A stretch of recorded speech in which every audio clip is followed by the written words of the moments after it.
This is a demonstration of Wirecast.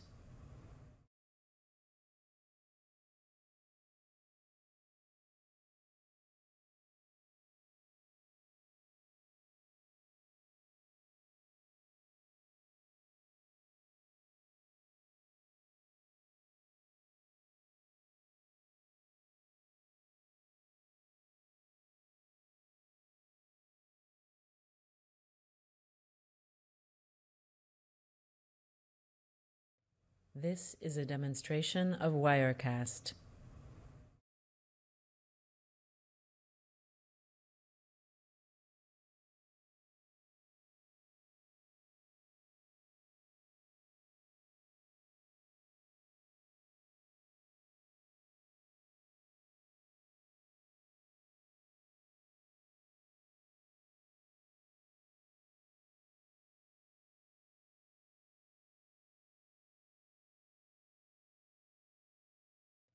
This is a demonstration of Wirecast.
Good afternoon, ladies and gentlemen, and welcome to our first International Evaluators online training.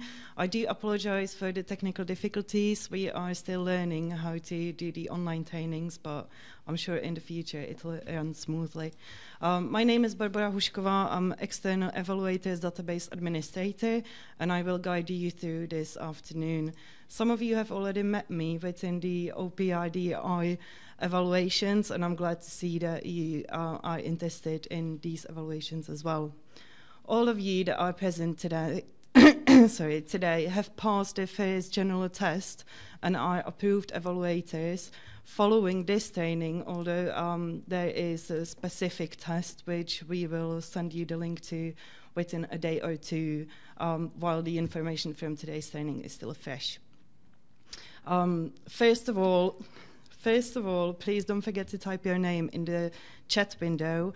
In case you are not able to log into our chat, please send us an email to evaluation@msmt.cz and we'll sort it out. The chat windows are also for you to type any questions that you have regarding the training that you'll see. We'll try to answer some of the questions straight away. I have present here with me today some of our priority access guarantors, so they'll do the best to answer the questions. If they can't answer them straight away, we'll post them on our website. Some of you have already noticed, and we've sent you the information that on our website we have International Evaluators section where we'll be posting all the information for you. At the end of the training today, we'll also tell you where you can find all the videos presented to you today, so you can get back to them whenever you need.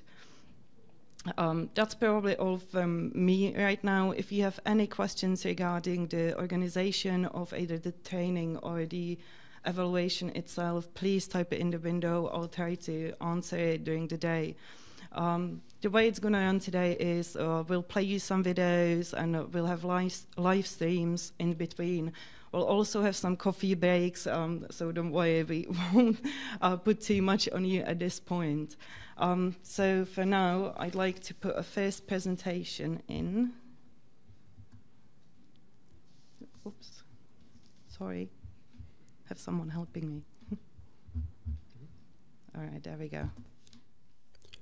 Ladies and gentlemen, my name is Filip Dietz, and I'm a guarantor for the area of research and development, and I'm going to briefly present the operational program Research, Development and Education.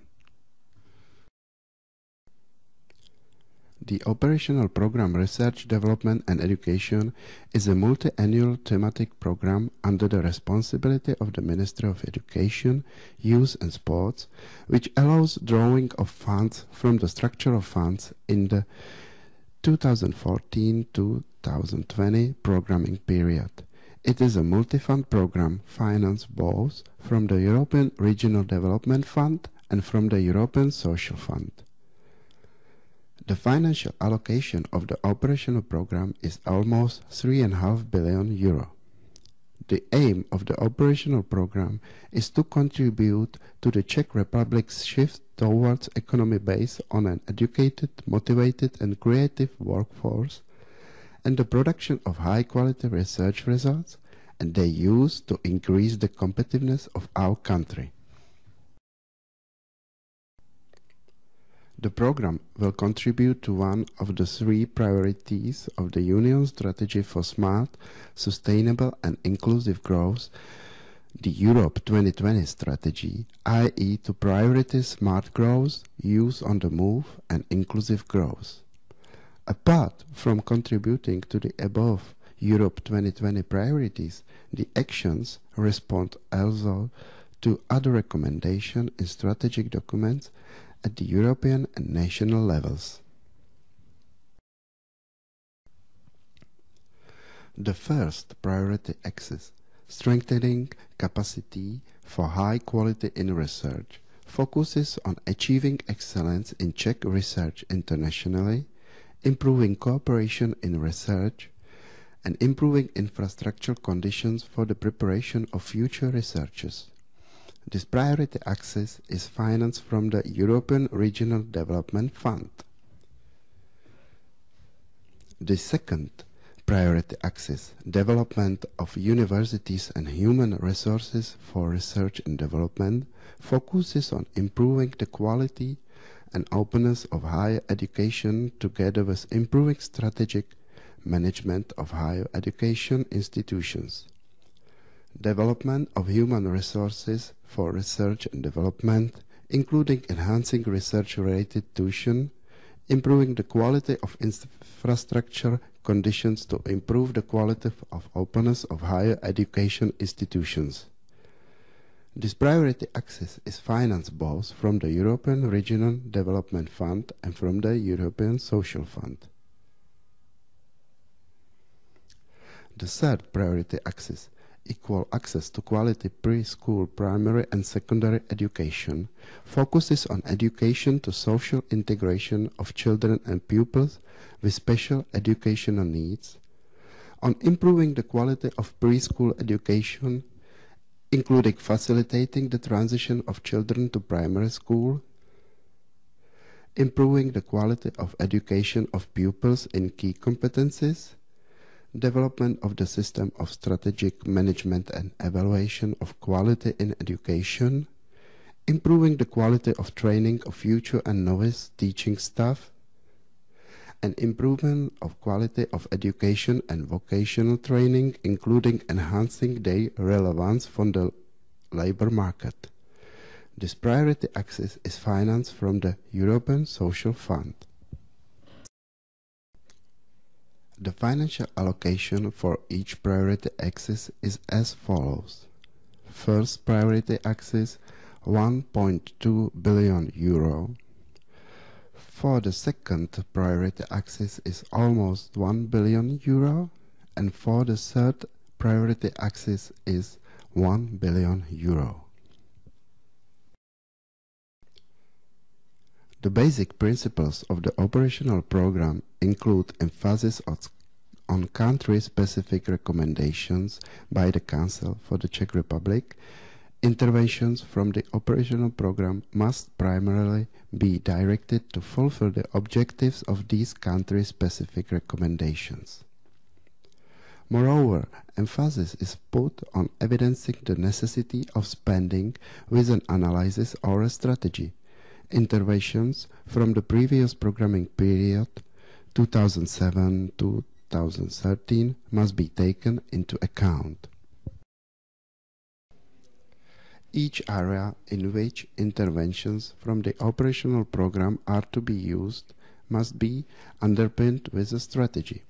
The National Research and Innovation Strategies for Smart Specialization of the Czech Republic, abbreviated as the RIS3 strategy for the area of research and development, strategies of individual universities in the area of universities, regional and local action plan for the development of education in the area of regional educations.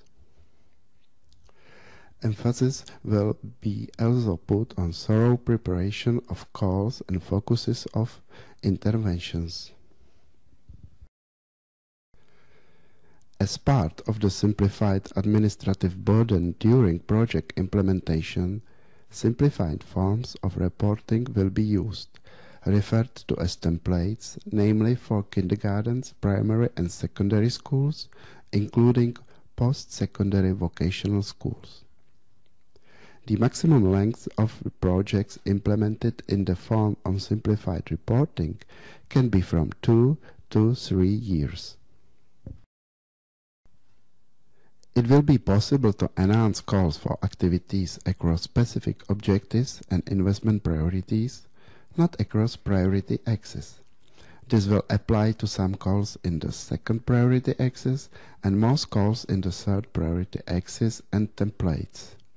Calls for conceptual or strategic projects for a single applicant beneficiary will also be published, whose length will be up to 7 years of implementation for the first priority axis, up to 5 years of implementation for the second priority axis, and up to 5 years of implementation for the said priority axis.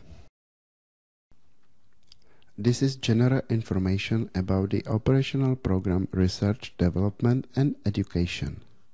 You will get more detailed information about each priority axis in the following presentations delivered by my colleagues. Thank you for your attention. Ladies and gentlemen, my name is Filip Tietz and I'm a guarantor for the area of research and development, and I'm going to briefly present the operational program Research, Development and Education. Ladies and gentlemen, my name is Viktor Pati and I'm a guarantor for the area of research and development. In the following presentation, I'm going to introduce the priority axis 1 of the operational program Research, Development and Education. The priority axis 1 consists of 1 investment priority and 4 specific objectives, which I'm going to describe in the presentation. I will give examples of supported activities for each specific objective. Finally, I will define eligible applicants and target groups. Priority axis 1 is titled Strengthening Capacity for High-Quality Research, and it focuses on improving the quality and relevance of research both domestically and internationally. The source of funding of PA1 is the European Regional Development Fund. The territory of impact is the entire Czech Republic, including the city of Prague. Under PA1, systemic projects, individual projects and major projects may apply for support. The investment priority is enhancing research and innovation infrastructure and capacity to develop research and development excellence, and promoting centers of competence, in particular those of European interest. Achievement of the investment priority is addressed through 4 complementary specific objectives. Specific Objective 1 focuses on increasing the international quality of research and its results. This process will result in expanding the number of excellent research teams, greater openness and accessibility of R&D infrastructures, and enhancing the interdisciplinarity of research. To achieve Specific Objective 1 results, the following activities, among others, will be supported. Development of the capacity of research teams and ensuring related material conditions and needs for the actual research activities and related completion, modernization or upgrade of existing research infrastructures and other research centers. Building and construction of a new research and development infrastructure or centers will be possible only in the city of Prague. Other supported activities under Specific Objective 1 are establishment of strategic partnerships and research cooperation programs with leading foreign institutions both within the EU and outside it, funding or co-funding of projects in Horizon 2020, creating new and developing existing visitor centers in supported research centers and infrastructures, and supplies of parts of the infrastructures and the research facilities to international research infrastructures. The topic of Specific Objective 2 is building capacity and strengthening long-term cooperation of research organizations with the application sphere, that is, to create linkage between research and business. The expected outcomes are therefore connecting research teams implementing pre-application research in leading-edge areas, stronger orientation on research on societal challenges, also increasing the potential for the use of research results in practice, which finally results in intensified long-term cooperation, mainly with the business sector. Supported activities for Specific Objective number 2 are projects focused on long-term cooperation between research organizations and enterprises, building the capacities and implementation of research projects in the pre-application phase, and supporting the preparation of international research projects. Specific Objective number 3 is improving the infrastructure for research in education. The expected outcome is ensuring adequate material and infrastructural conditions for research-oriented study programs, which subsequently results in increased interest of students in these programs, and finally, increased numbers of PhD graduates.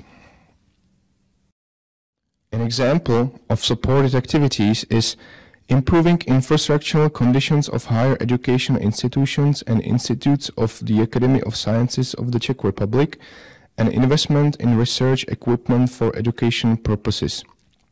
Construction of a new infrastructure is also possible in the case of a creation of new, mainly technical, fields of study. Specific objective number 4 focuses on improving strategic management of research at national level.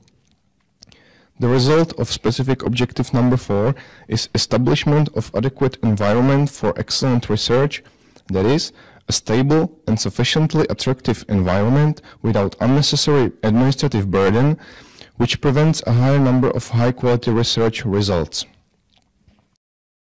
To achieve such environment, support will be provided to development of strategic management of the research, development and innovation policy, implementing a new motivating system of evaluation and institutional financing of research organizations based on their quality.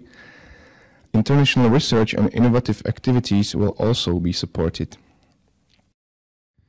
Other supported activities are creating, developing and implementing system for centralized publication of information sources for research and development, and creating a system for integrated communication on the research and development results, including creation of a database of the instrumentation for the needs of external users.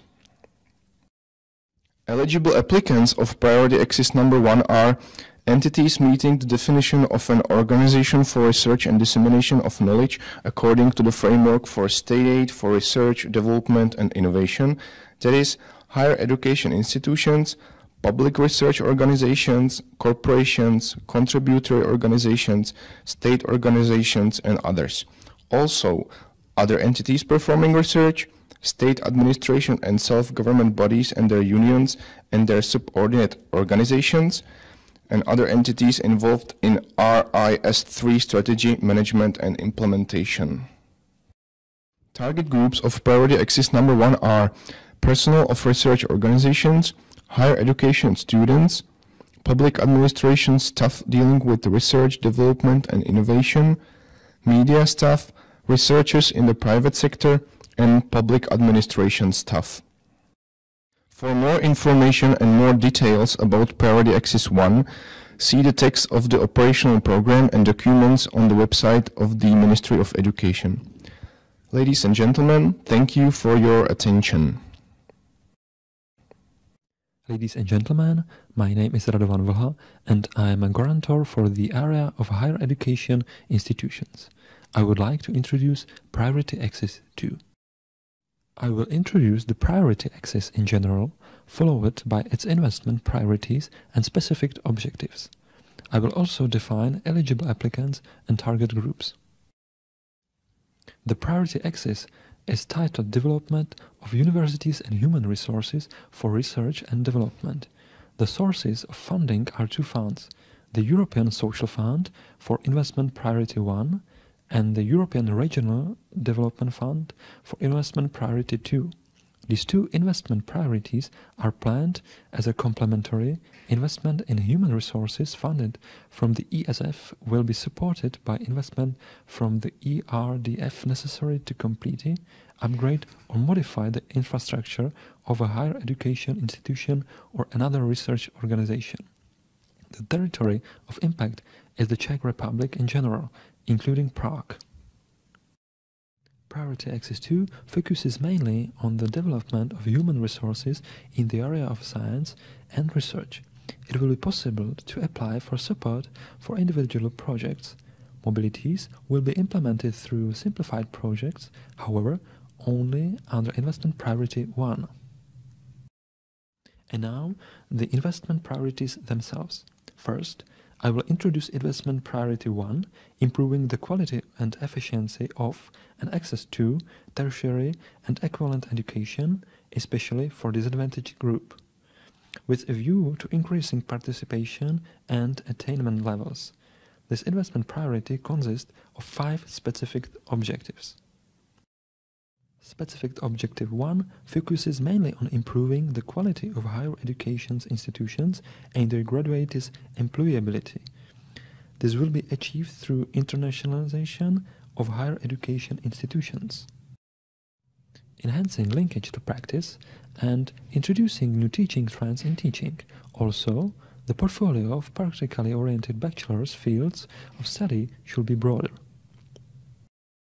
The above implies what the supported activities will be: developing practically oriented bachelor's but also master's programs, developing general knowledge and skills called soft skills, cooperation between higher education institution and their application sector, traineeship of students and academic staff will receive most support, and last but not least, intensifying links between higher education institutions and their graduates. Specific Objective 2 focuses on special needed students from socio-economically disadvantaged groups. The specific objective also aims to reduce the dropout rate, which came close to 19% across all levels of higher education in 2011. The results should thus be expansion and improved accessibility of higher education counseling and assistance services and revision of the study environment for applicants from disadvantaged groups. An example of supported activities may be support for access and motivation of special needs students and students from ethnic minorities to higher education studies, but also supported for academic staff who should acquire the necessary competencies for work with the above-mentioned students. Specific Objective 3 aims to improve the quality for lifelong learning at higher education institutions. Such improvement in quality may be achieved by making teaching more attractive, which is conditional not only upon improving the qualification of academic staff providing lifelong learning, but also upon increasing the qualification of other higher education staff. In the Czech Republic, there is a system of external evaluation of higher education institutions' quality, but international assessment and, in international comparison, also the system of external assessment drag behind. Specific Objective 4 aims to develop the international system, which will assure the quality of a higher education institution and build capacities, academic leadership, which is associated with the problems of effective management, and, last but not least, also external assessment.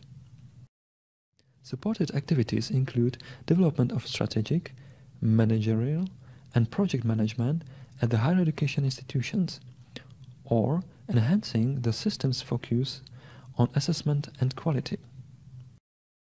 The last specific objective of the first investment priority focuses on supporting human resources, their traineeship in domestic and foreign institutions and their professional training, and of internationalization of research programs. Moreover, it focuses on top experts from abroad and from the private sector. Last but not least, it also focuses on making science and research more attractive and on increasing the interest in this area in children of the preschool age and enhancing communication between the public, academic and application sectors.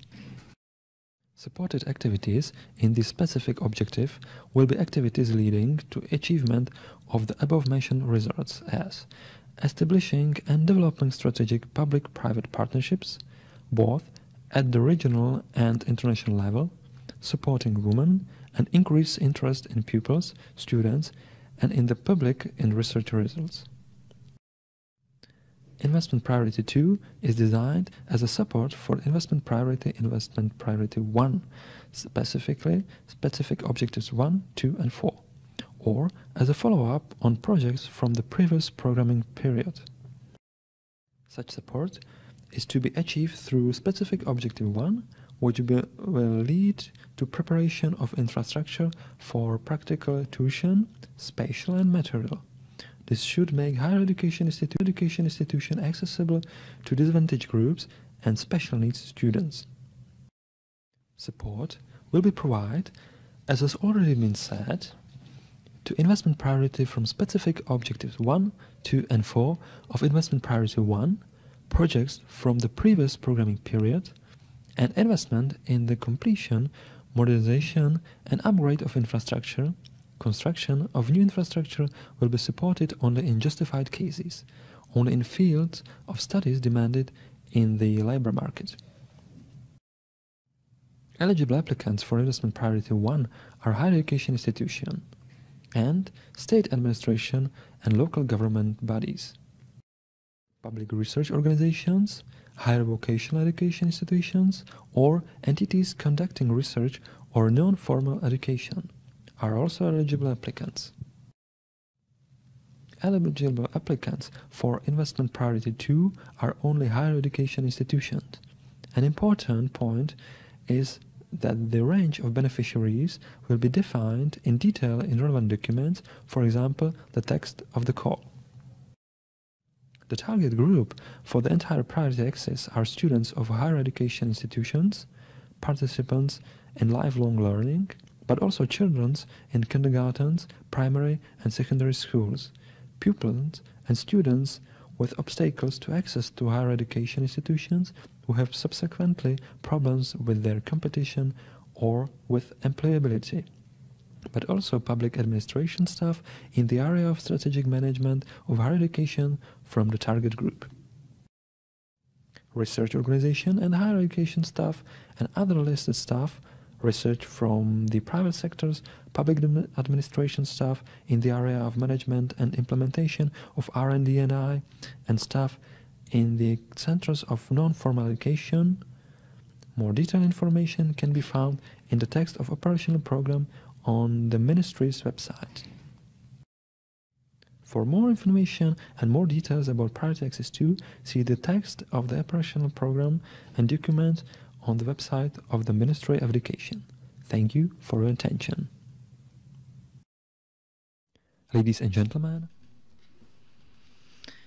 Okay, ladies and gentlemen, that was three of the first presentations. Unfortunately, we're having some struggle with the fourth one, so we're going to have a little coffee break now, and after the coffee break, we'll skip the fourth presentation and go to project evaluation financial part, and we'll play you the scheduled one at the end. Thank you.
Okay, ladies and gentlemen, we managed to sort out the following presentation, so you will see the third presentation of the day. Ladies and gentlemen, my name is Irena Havlova, and I would like to welcome you to the presentation about the general conditions and procedures of substantive evaluation and selection of projects in the operational program Research, Development and Education. The following documents are important for the approval process: the Operational Program Research, Development and Education Manual, a call, the follow-up documentation for a call, which means methodological interpretation of a call, rules for applicants and beneficiaries specific part, evaluation criteria in Annex 2, and the handbook for evaluators.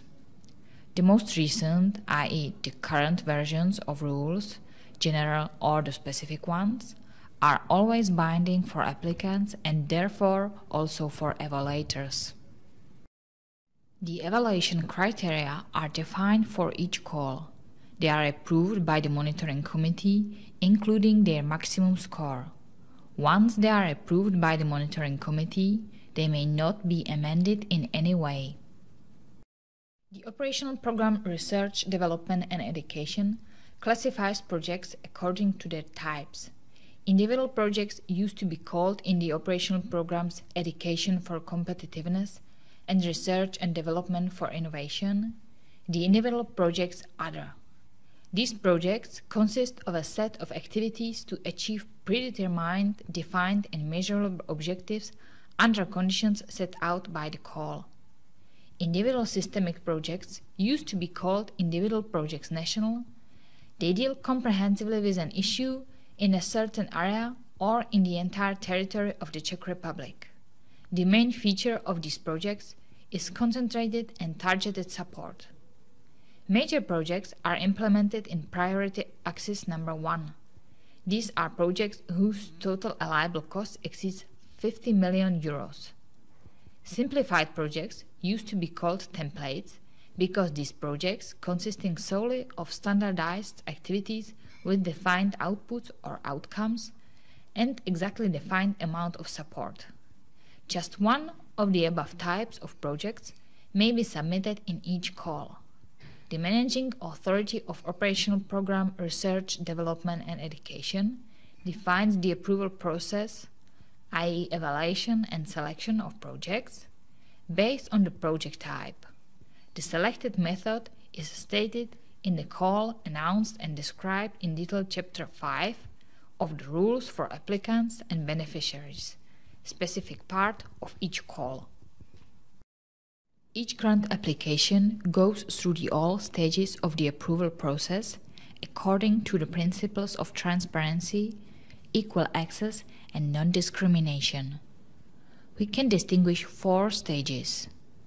Check of eligibility and formal requirement is ensured by internal evaluators, which means employees of managing authority.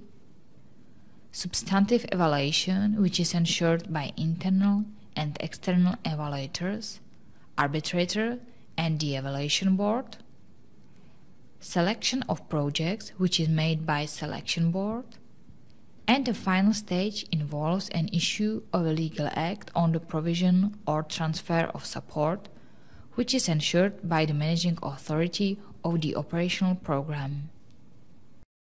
The aim of the substantive evaluation is to assess the quality of the projects with regard to the fulfillment of the program's substantive objectives and to allow comparison of projects based on their quality. The substantive evaluation is ensured by evaluators, arbitrators, and members of the evaluation board who are selected from the database of evaluators. In the database of evaluators are persons who applied for evaluation of projects under the Operational Program Research, Development and Education and who met all the preconditions. The selection process of evaluators, arbitrators and members of the evaluation board and selection board has several stages. The first stage is a preselection based on predefined parameters, including, for example, expertise, professional orientation, and amount of experience in the relevant field.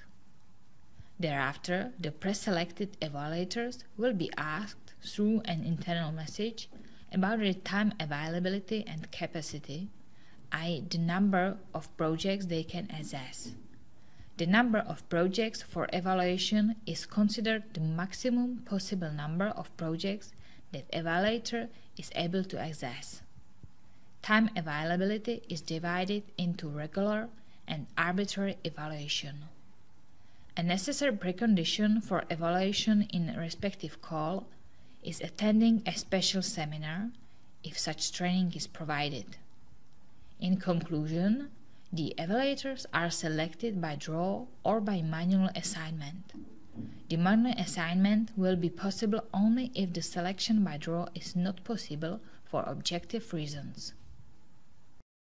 The evaluators, arbitrators, and members of the evaluation board have to fill their evaluation in the table in the monitoring system, differentiated according to the evaluation criteria. The evaluation may involve the entire project, or evaluation may be divided into several steps, i.e. the substantive part and the financial part. The evaluation is checked by the managing authority of the operational program Research, Development and Education. Communication between the evaluator and the employees of the managing authority in the monitoring system is anonymous under an identification number. Communication between the evaluator and the applicant isn't possible. The function of the evaluation criteria can be exclusive, evaluative, or combined. If a grant application fails to meet an exclusive criterion, it's excluded from the approval process. Each evaluative criterion is individually awarded by points for meeting or not meeting this criterion. Combined criteria are awarded by points for meeting or not meeting, but in case of failure to achieve the scoring threshold set by the call, the grant application would be excluded from the approval process. The evaluation of the project is divided in two parts, substantive part and financial part. Substantive part contains necessity of the project, its impact and benefits, substantive content of the project's activities, engagement of target groups, structure of the implementation team, professional and administrative, project timetable and its logical interconnectedness, specification of outcomes and outputs of the project, suitability of selected indicators and setting their values, risk management, compliance with horizontal principles, and other criteria based on the call focus. The evaluators, arbitrators, and members of the evaluation board are obliged to provide a brief and clear comment for each criterion and provide justification of the score awarded. In the case of negative evaluation of some budget item and the need for its reduction, they are obliged to provide a suggestion for its optimum amount or a proposal for its complete elimination and justify such proposal.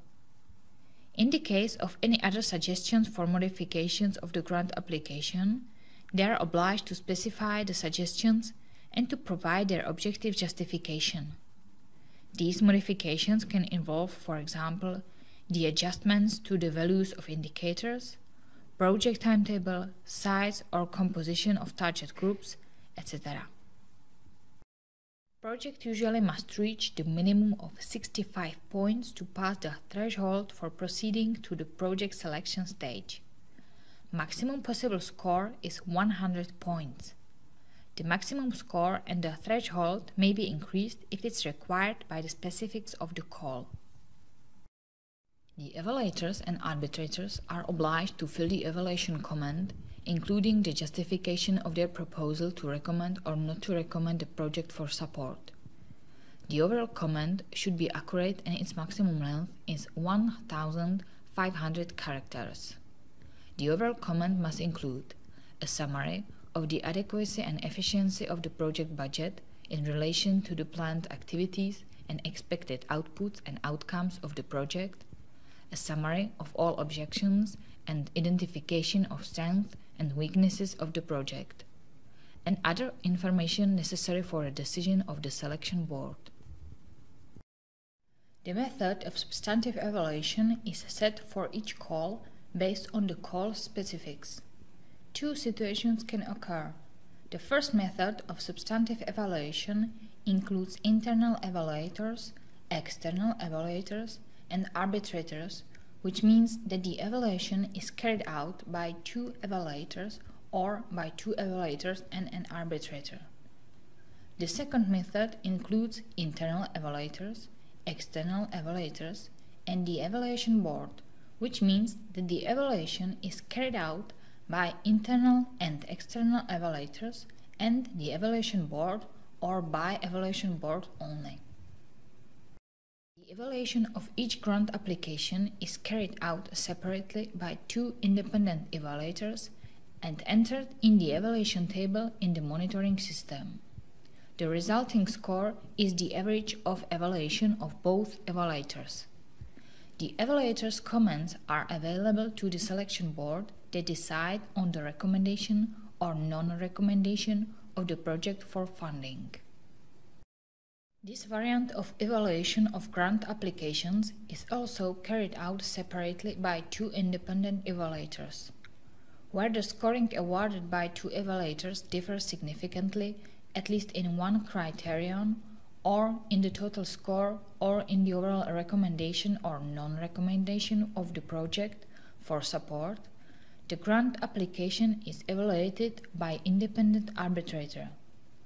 The maximum difference in score is specified in each call, respectively in the specific part of rules for applicants and beneficiaries.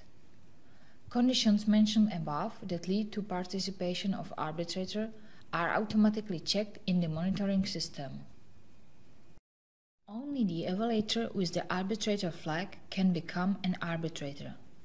Only the evaluators who meet criteria set out by the managing authority will be attributed the arbitrator flag. For example, the length of practice, broader professional profile, or positive rating. Arbitrators carry out complete evaluation of grant applications in their respective step, and they have access to evaluations by both previous evaluators. The scoring for each evaluation criterion must be in the range of points awarded by both evaluators. The resulting score is the number of points awarded by the arbitrator. Selected calls with the specific topics which require discussion of various types of experts can be evaluated particularly by evaluators and particularly by the evaluation board. The evaluation board gives the final shape to the method of substantive evaluation of projects. This variant can also be used in specifically oriented calls where it's necessary to compare projects, for example, due to possible overlap of their activities targeted to the same territory. The last variant of substantive evaluation is using the evaluation board only. In this case, the evaluation board prepares the substantive evaluation in all steps. This variant is selected in cases where a small number of grant applications with similar contents is expected in a call. The evaluation board consists of at least 3 evaluators from the database of evaluators. The aim is to assess the submitted grant applications independently and impartially, to express their opinion on the elaboration, mainly with regard to their overlap with other projects submitted in the same call or to duplicities, correctness of inclusion of activities in the project, fulfillment of all conditions included in the call, and legitimacy of the claimed fund.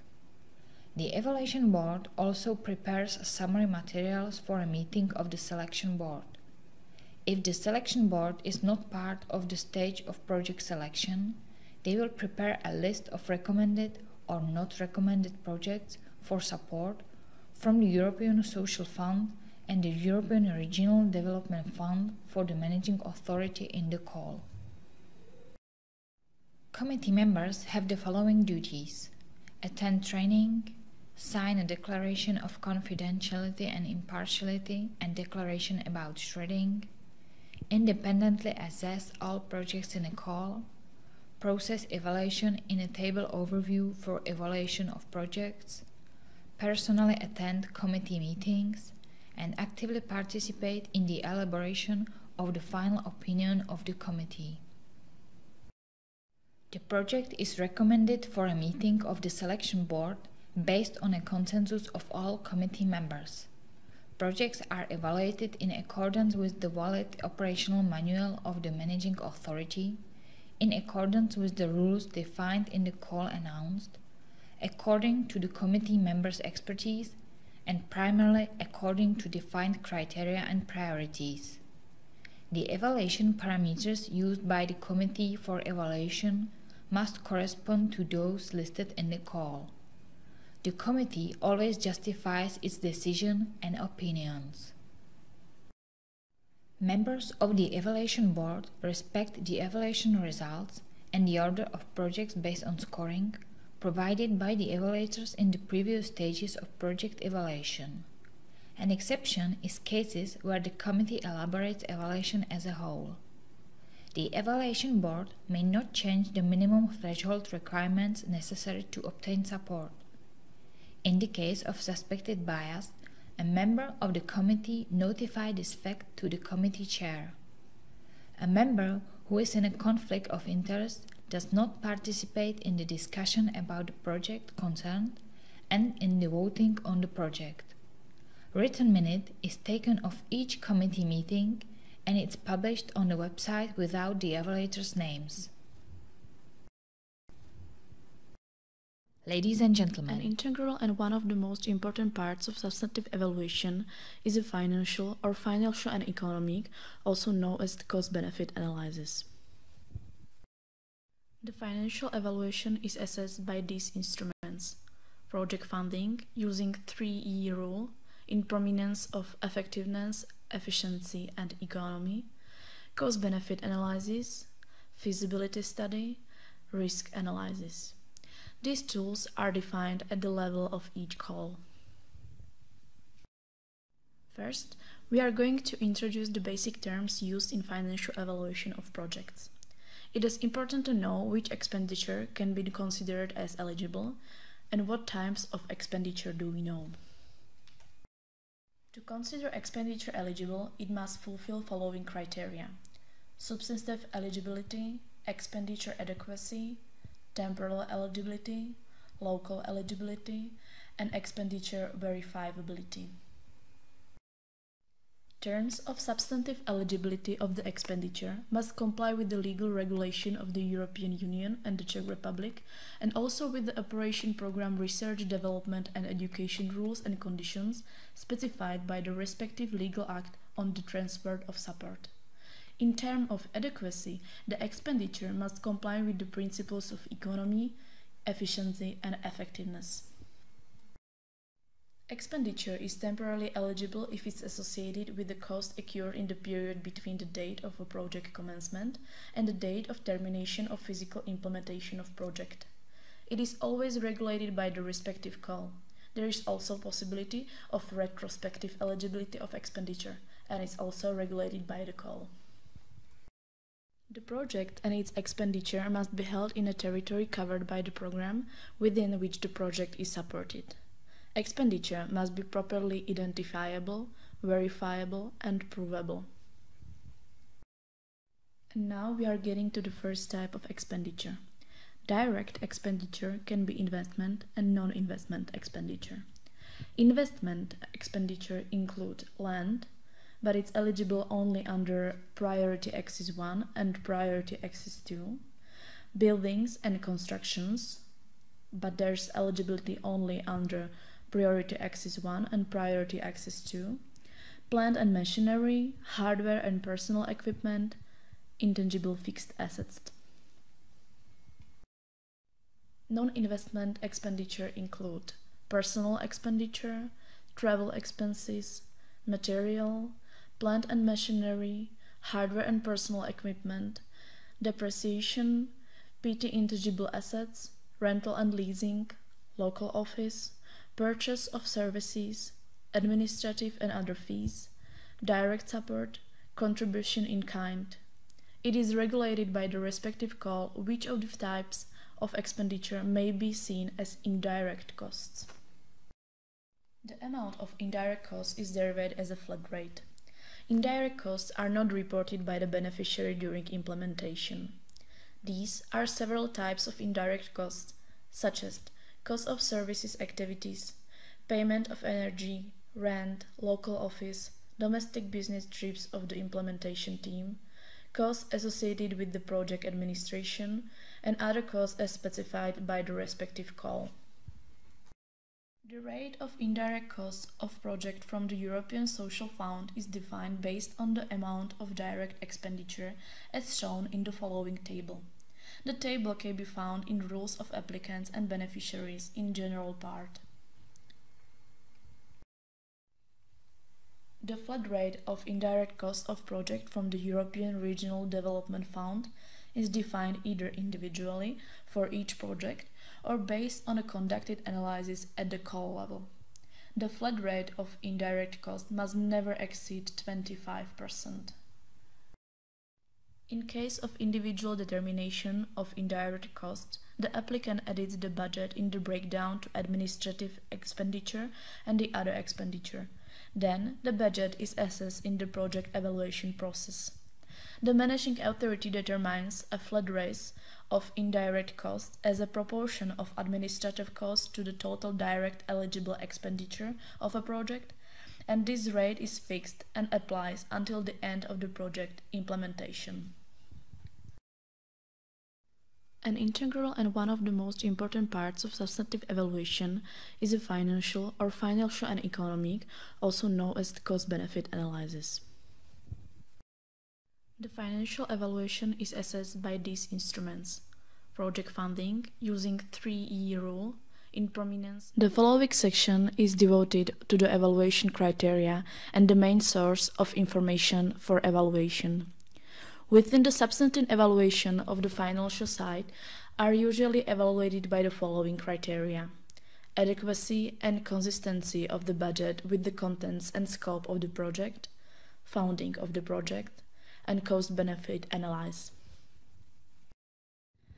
Adequacy and economy of costs have to be assessed in relation to project needs, its duration, contents of activities and their stages. Emphasis should be given also on planned outcomes, outputs, and likewise on objectives in the area of sustainability. All costs must comply with the 3E rule, so they must be incurred in accordance to economy, efficiency, and effectiveness. Otherwise, the evaluator formulates a reservation and proposes budget cuts. Adequacy and substantive accuracy must be assessed for individual items of the project budget as well as for the budget as a whole. The next important criteria is budgetary clarity. Clarity of breakdown of costs into items and groups and a degree of their concretization in the grant application. In particular, can be assessed adequacy of labor cost for the implementation team with respect to the quality of its work and the duration of its activities. Usability and legitimacy of parameters of procured goods, services, or construction work. Appropriateness of leased premises to the needs of the project. Adequacy, quantity, and parameters of procured IT equipment. Proportionality of individual budgetary chapters within the budget, and then complies with the price usual in the place and time, and the price is set by a procedure recommended by the managing authority in the rules for applicants and beneficiaries or in the call. As a part of the evaluation criteria for the founding of the project budget is assessed from the perspective of general condition for expenditure eligibility, namely substantive, local, and temporal eligibility of expenditure in the budget. In case when the grant application includes ineligible expenditure, the evaluator must propose its removal from the budget. If ineligible expenditure may not be removed from the budget, the grant application may not be recommended for support. If method of securing co-funding is optional, the applicant's ability to meet commitment of co-funding is also assessed. Cost-benefit analysis defines the social-economic effects of the planned project. It helps to answer questions such as what benefit does the project from whom and what is the cost of its implementation. Cost-benefit analysis identifies a group of all participants affected by the project directly or indirectly. At the same time, it quantifies not only all financial costs and revenues, but also significant and advanced estimable indirect positive and negative effects. Cost-benefit analysis allows to take into account interventions which are not profitable or financially lucrative, but have a non-financial, for example, social benefit. Cost-benefit analysis expands the usual financial evaluation of a project by all social economic impacts of the project. An application from cost-benefit analysis evaluation is part of MS 214+. An exception is cost-benefit analysis for a major project which is proceeded outside the system. Elaboration of a cost-benefit analysis may replace a feasibility study. Cost-benefit analysis is one of the main sources of information for substantive evaluation in project where the cost-benefit analysis is required. Cost-benefit analysis consists of financial analysis and economic analysis. Proceeding of financial analysis is mandatory for all projects generating revenue pursuant of Article 61 of the Common Provision Regulation and for other projects exceeding the minimum amount of total project expenditure of 5 million Czech crowns. Both financial and economic analysis are mandatory for projects exceeding the minimum financial amount of total project expenditure of 100 million Czech crowns. Elaboration of cost-benefit analysis is not mandatory for projects in which the amount of investment expenditure does not exceed 50% of the project total eligible expenditure, and also for simplified projects. Cost-benefit analysis is not resubmitted for the evaluation of the second and other stages of a major project whose first stage was successfully completed in the previous programming period. Next tool, which is a part of substantive evaluation, is risk analysis. It is mandatory only if the call says so. Evaluators carry out a risk analysis in accordance with predefined criteria in MS 240+. The aim of a risk analysis is to assess risks that may be associated with the project implementation. Projects exceeding the set risk limit have to be inspected by the managing authorities or entities authorized by it. In case of violation of condition set by the call based on ex-ante inspection, there is a possibility of excluding the project from the approval process. The following section. Okay, that was most of our today's presentations. Before we have the last two presentations of the day and before the last coffee break, there's a few words I'd like to tell you about the online test.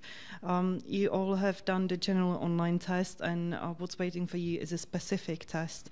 After this training, we will ask you to send us a sworn affidavit of attending today's training, which we will send you the form in PDF and Word format for you to sign electronically using your digital signature. Mentioning digital signature, there's one big change in this programming season comparing to the previous one, and that's the new information system. With the information system, you all had to sign to submit your application. The use of digital signature is going to be quite common within that, as all the evaluations going to be actually done in the system. So once you would be drawn into pre-selection of the evaluation, the system would automatically ask you to accept the nomination for that. In the last presentation we'll have today, you have a bit more details about it. I would strongly advise, please set your notifications for dispatches received, because once we send out the notifications, we usually give about 2 working days for you to accept it. If you miss the date, you're going to lose the nomination. That was just a bit of information about the monitoring system. If you do have any questions about it, please do not hesitate to ask. And now I'll give you 5 minutes coffee break before the last presentations.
Selection of projects follows the substantive evaluation stage.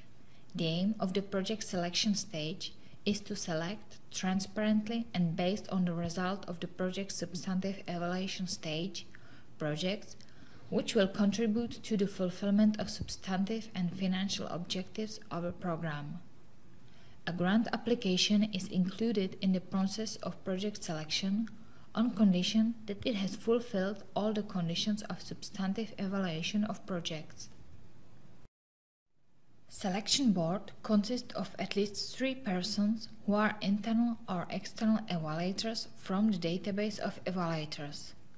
The number of members of the selection board is always set for each call based on the call's specifics. These persons must not participate in the substantive evaluation of project, which will be the subject of the selection board meeting. A representative of the managing authority of the operational program is always present in selection board meetings. The following documentation is relevant for selection board to evaluate grant applications: the operational manual, rules for applicants and beneficiaries, and other documentation referred to in the call text. The committee may invite experts in the role of observers to its meetings or to meetings on a specific project. These experts, however, participate in the committee's decision-making only and its request and in an advisory capacity. The discussed projects are represented to committee members by project reporters. Committee members may also be in the role of project reporters, so they may present the discussed project to other members. The selection board decides on the selection of projects based on the score achieved in substantive evaluation of individual projects. It may propose a possible reduction in the amount of allocated funds in comparison with the required amount in accordance with proposals of evaluators or the evaluation board from the substantive evaluation stage, or based on the result of comparison of applications discussed among the members of the selection board. The selection board may also propose an exclusion of a project if such fact is duly, transparently, and objectively justified. The selection board prepares a list of recommended and not recommended projects for support from the European Social Fund and the European Regional Development Fund for the managing authority under the respective call. In case that the selection board judges that the allocation for all high-quality projects in the call is insufficient, it may prepare a list of reserve projects.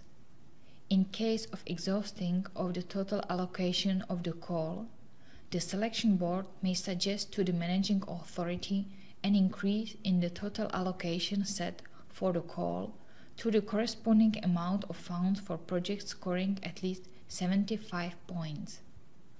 The selection board also proposes to the Deputy Minister of Education allocation of funds from the operational program Research, Development and Education to selected projects.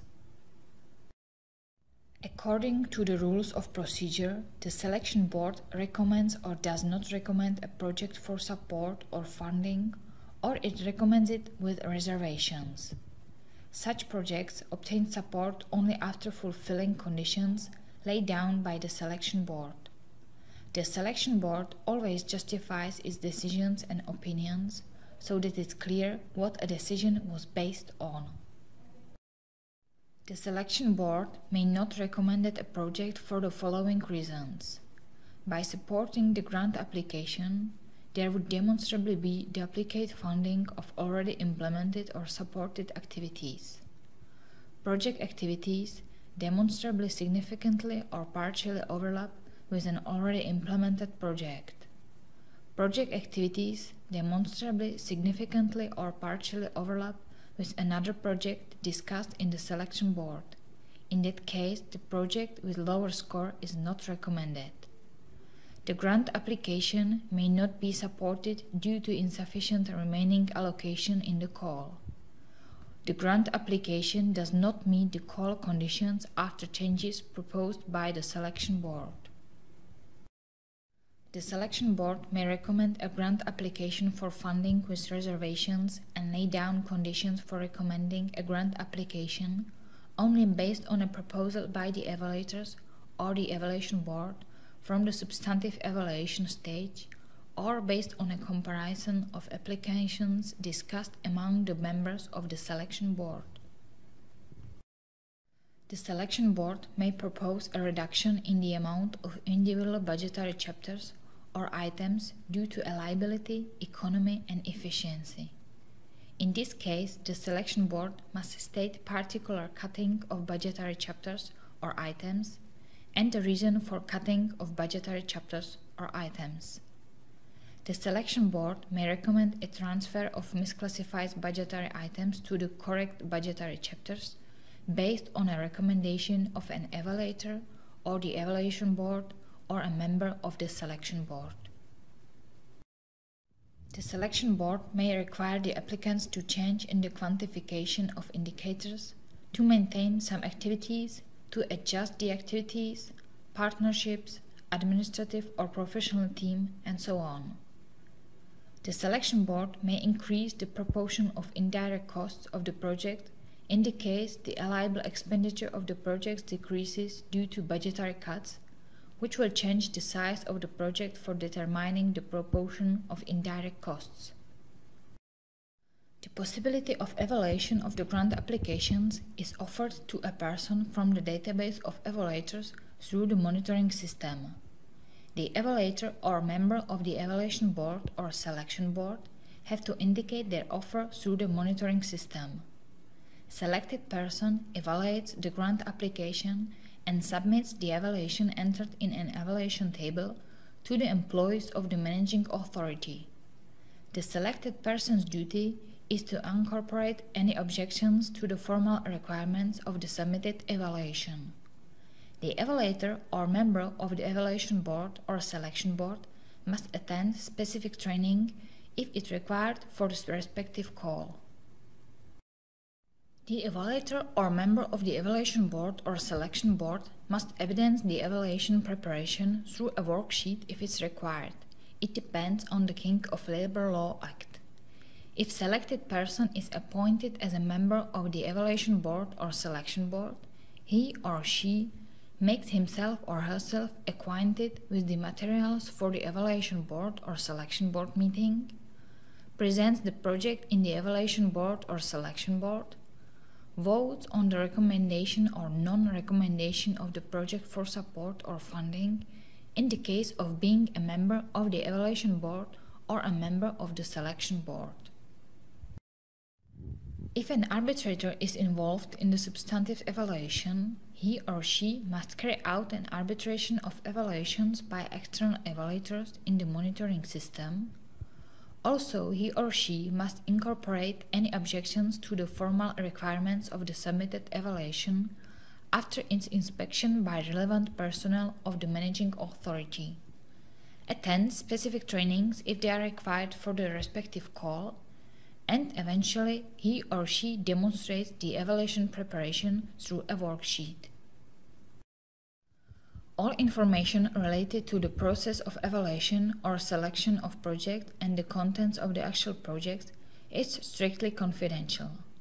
Evaluators, arbitrators, and members of the evaluation board or selection board are obliged to maintain absolute confidentiality in relation to all entities and persons, except entities and persons responsible for the inspection of the process of evaluation and selection of projects. In the event of breach of this rule, cooperation with the evaluator, arbitrator, or member of the evaluation board or selection board may be terminated, or the entire evaluation process may be suspended. A declaration of impartiality and confidentiality will be part of the evaluation table in monitoring system. The evaluator, arbitrator, or member of the evaluation board or selection board must not be part of the implementation team of a project submitted in the call in question. At the project level, is conflict of interest ensured through the monitoring system in drawing evaluators from the database of evaluators based on a check of identification numbers of employers for the last 3 years. The evaluator is responsible for keeping the data up to date. Evaluators and arbitrators confirm a confirmation of impartiality in accepting an offer in the monitoring system. If they detect a possible conflict of interest due to links to the applicant, partner, or target group, he or she is to notify this fact to the managing authority and withdraw from evaluating the grant application. Evaluation of a possible conflict of interest is the responsibility of each evaluator and arbitrator. Where a member of the evaluation board or selection board detects a connection or link to some of the projects submitted which could influence his or her impartiality in evaluating the project, he or she is to notify this fact, including explanation, to the chairperson or secretariat before the beginning of meeting. A member of the evaluation board or selection board who is in conflict of interest may not take part in the discussion about the project, which means that he or she must leave the meeting room for the duration of the discussion or rejects participation in the evaluation board meeting. Compliance with rules on impartiality of evaluation board or selection board members is overseen by the Secretariat of the Evaluation Board or Selection Board, which has the authority to exclude a member of the Evaluation Board or Selection Board from a discussion about a project. There are two types of contracts between the person who evaluates or selects projects and the managing authority: an agreement to perform work and an agreement to complete a job. Other types of labor law relationships are not possible in this operational program. A labor law relationship with an evaluator or arbitrator or member of the evaluation board or selection board is entered into no later than before the commencement of evaluation or selection of projects or after attending specific training. The remuneration is 500 Czech crowns per hour. It's identical for all priority access. In each call, the time allocation for evaluation of grant application or individual steps of evaluation or participation in meetings of the evaluation board or selection board will be specified through the monitoring system based on the number of discussed projects. The evaluation of an evaluator, arbitrator, or a member of the evaluation board or selection board means the check of evaluations prepared by evaluators or arbitrators by the managing authority. In the case of failure to meet all requirements of the evaluation, the evaluator or arbitrator is requested to correct or supplement the evaluation. The evaluation is considered unfulfilled until its submission in accordance with the instructions. Following the preparation of an evaluation, the result of evaluation of work is entered in a form in the database of evaluators by personnel of the managing authority. No later than within 30 days from the end of the approval process for a round call, at least once a year for ongoing calls. The quality of evaluation and quality of cooperation in terms of deadlines met is evaluated with 1 to 5 points. Resulting rating is developed taking into account the average mark or evaluation and the number of acceded grant applications. The resulting rating is available in the database of evaluators. An application for review may be filled in the event of disagreement with the rating. An evaluator, arbitrator, or a member of the evaluation board or selection board may be excluded from the database of evaluators in the following cases: demonstrable breach of the principle of impartiality and confidentiality, demonstrable conflicts of interest, demonstrable influence by the applicant or another person acting in the interest of the applicant, demonstrable lack of expertise during evaluation or participation in the evaluation board or selection board, failure to appear in an evaluation board or selection board meeting without previous excuse at least once, or at the request of the evaluator, arbitrator, or member of the evaluation board or selection board himself or herself. Selection of projects follows the substantive. Ladies and gentlemen, My name is Philip Dietz, and I'm going to briefly present the final information of today's online training.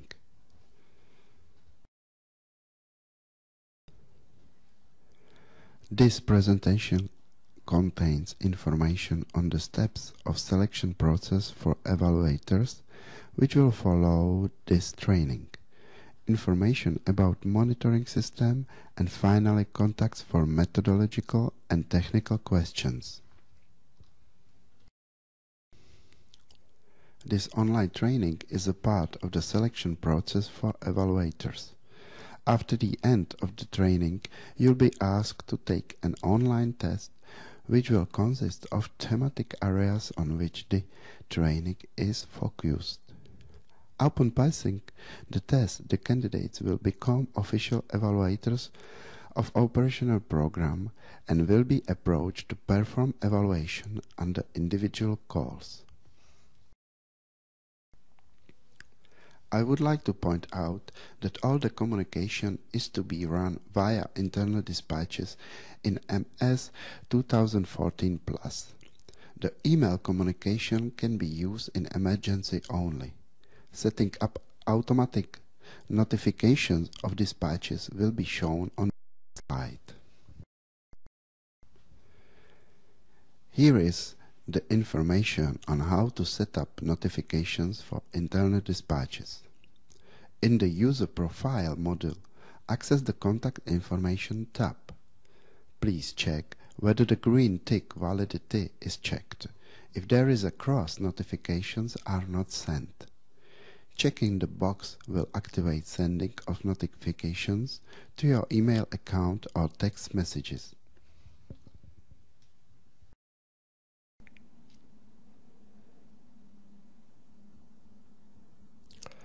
This slide shows a print screen of the setting notifications as described on a previous one.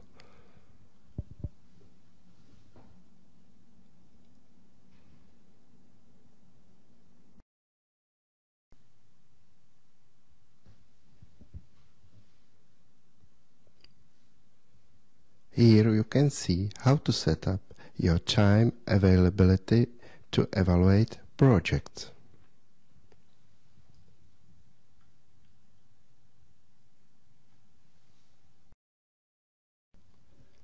Here are the steps for accepting a nomination to evaluate assigned projects. Where the evaluator is to accept a nomination, she or he is to fill out the following in the request. Dates she or he will be available to perform evaluation. Number of evaluations in a call the evaluator is willing to prepare. The evaluator confirms the information by clicking the Accept button and inserting a qualified electronic signature certification. The print screen is on the next slide.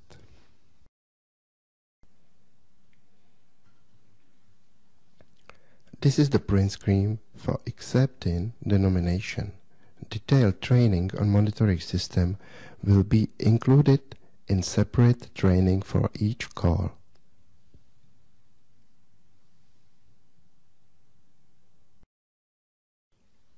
At the end of this presentation, here are the contact information for technical or methodological support via internal dispatches. Thank you for your attention. Ladies and gentlemen, Okay, that was the last presentation of the day. I hope you have enjoyed our little training. Once more, if you have any questions whatsoever, please do not hesitate to send us the question or the request either via our evaluation email or starting using the dispatches, as we are obligated to use dispatches as the main communication tool. At this point, I'd like to thank you for your interest, for your participation today and attending the training. We very much appreciate and value your work, and I hope to see you here in Prague within next year. Have a nice day.